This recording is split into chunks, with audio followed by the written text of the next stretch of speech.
আজকে আমরা সেখানেই দাঁড়িয়েছি যেখানে 1952 সালে 146 দ্বারা জারি অবস্থায় পুলিশের গুলির সামনে এসে রক্ত দিয়ে প্রাণ দিয়ে আন্দোলন করেছি।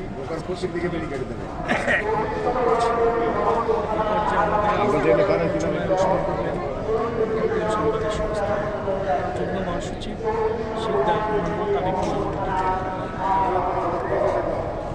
সকল ভাষা শহীদদের প্রতি গভীর শ্রদ্ধা জানিয়ে কিছু বলার সুযোগ হয়েছে, ধন্যবাদ।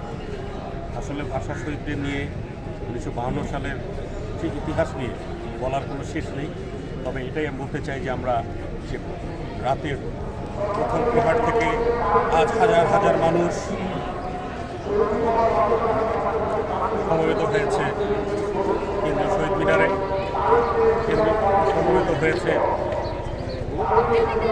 শহীদ মিনারে, যেখানে আমরা বলতে চাই যে 1948 সালে সেই কার্জন হলের যে সমবেত অনুষ্ঠান হয়েছিল সেখানে বলা হয়েছিল যে উর্দুই হবে একমাত্র রাষ্ট্রভাষা। সেখানে বাঙালি জনতা, ছাত্র জনতা তারা না না করে উঠেছিল, বলেছিল যে না, কারণ বাংলাদেশের সংখ্যাগরিষ্ঠ মানুষ বাংলা ভাষা আছে, কেউ তার উর্দুতে কথা বলবে। সেই সংগ্রামের শহীদ হন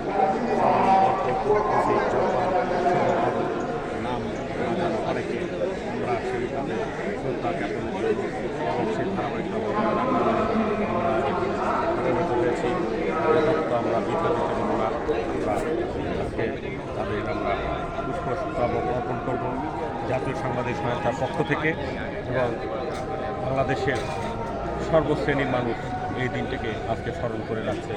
জাতীয় এবং আন্তর্জাতিকভাবে বাংলা ভাষা পরিচিত, এবং আমরা একজন বাঙালি হিসাবে এবং আমি একজন বাঙালি সন্তান হিসাবে